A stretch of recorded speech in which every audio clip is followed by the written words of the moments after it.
आपने एसटी इसके यहाँ के लोगों जो खास करके आम लोग जिनका प्रशासन में पहुँच नहीं है, जो लोग प्रशासनिक अधिकारियों से पहुँच नहीं रख पाते हैं, लेकिन उनके मामले बड़े पेचीदे होते हैं, विवादें होती, उनको मेरी सर इसके साथ जानना चाहेंगे क्योंकि धर्मशाला की बात करें तो धर्मशाला में भी आपने बहुत लंबा टाइम जो है बिताया था, किस विभाग में थे और फिर से आप वापस धर्मशाला आए हैं, तो कैसा लग रहा है और क्या कहना चाहेंगे? अगर मैं आपको वास्तव में बताऊं तो मेरा जन्मभूमि तो लाहौल एंड स्पीति है, परंतु धर्मशाला मेरा कर्म भूमि रहा है। मैं यहाँ तहसील धर्मशाला भी लगभग 2.5 साल रहा हूँ। आपका बागसू का टेम्पल अफसर भी रहा हूँ। डिविजनल कमिश्नर ऑफिस में मैं नायब तहसीलदार पेशी और नायब तहसीलदार LR भी रहा हूँ। आपके यहाँ लगभग 1.5 साल में ज़िला राजस्व अधिकारी भी रहा हूँ। इसके अतिरिक्त मैंने 2011 से 16 तक भूअर्जन अधिकारी नॉर्थ जोन कांगड़ा भी में रहा हूँ। तो मेरा जीवन का अधिकांश समय अगर कल्पा के 1.5 साल तहसीलदार और इन शिमला में लगभग मैं 1.5 साल स्टाम्प सेल में रहा था तहसीलदार, इनको निकाल देने और स्पीति में मैं 7.5 साल ऑफिशिएटिंग तहसीलदार भी रहा था। तो इन अवधियों को अगर हम निकाल देंगे तो मैंने लगभग अधिकांश समय धर्मशाला के वादियों में बिताया है, इसके अगल बगल में। तो मेरा इस क्षेत्र में जो लगभग वैसा हालात रहा जो मेरी कर्म भूमि जैसा हो। टेम्पल ऑफिसर भी आप रहे हैं, आपने कहा है कि अब टूरिस्ट की बात करें तो बढ़ना ही शुरू हो जाएगा क्योंकि अब मौसम भी चेंज होने वाला है, तो उनको किस तरह की सुविधाएं जो है वो पर्यटन नगरी में यहाँ दी जाएंगी, क्या कहेंगे? जहाँ तक टूरिस्ट की बात है, ये हिमाचल प्रदेश का एक टूरिस्ट हब के तौर पर स्थापित है। तो यहाँ अपने किस्म के ट्रैफिक की अलग से समस्याएं हैं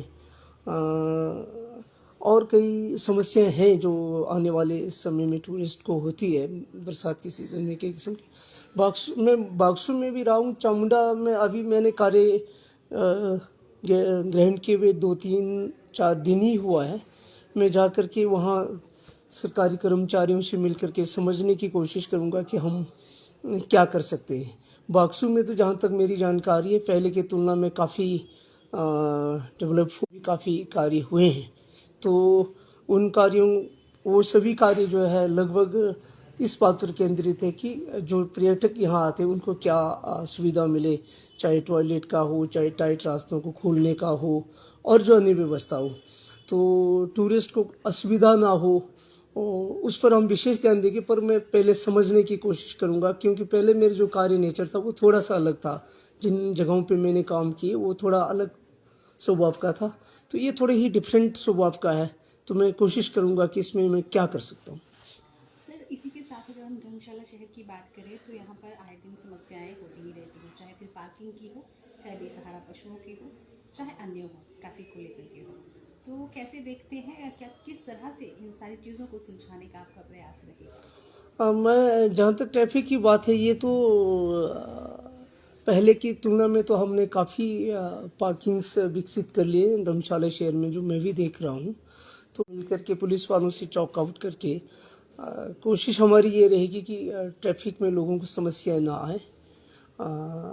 बाकी जहाँ तक आवारा पशुओं की बात है, यहाँ एक गौ सदन भी है। हमारे मंदिर से क्या हो सकता है, ये हिमाचल प्रदेश में एक चिंतनीय विषय है, ये इस शहर का ही नहीं है। तो मिलकर प्रयास करेंगे हम क्या कर सकते हैं।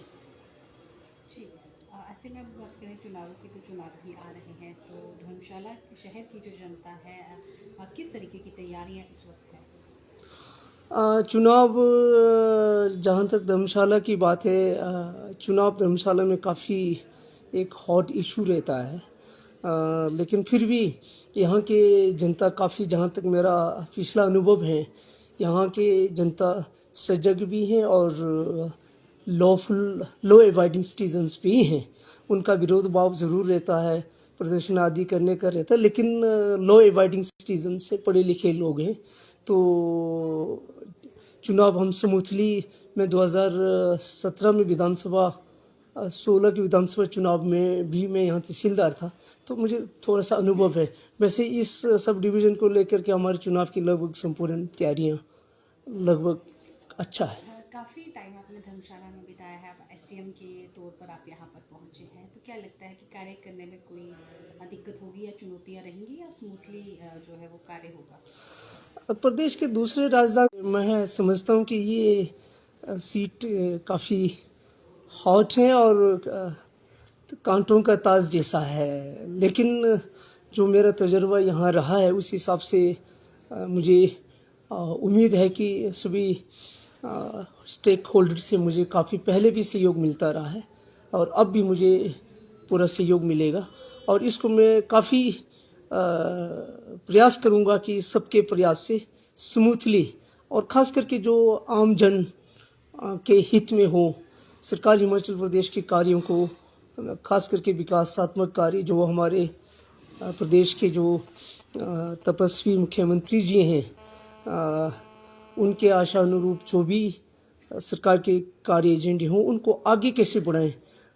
ये जैसे पहले भी मेरा हमेशा से एक दृष्टिकोण रहा है कि हम सरकार में एक अधिकारी हैं, कर्मचारी हैं, तो हमें बिना किसी लाग लपेट के सरकार की योजनाओं को किस तरह आगे बढ़ाना है, तो अब भी मेरा यही प्रयास रहेगा।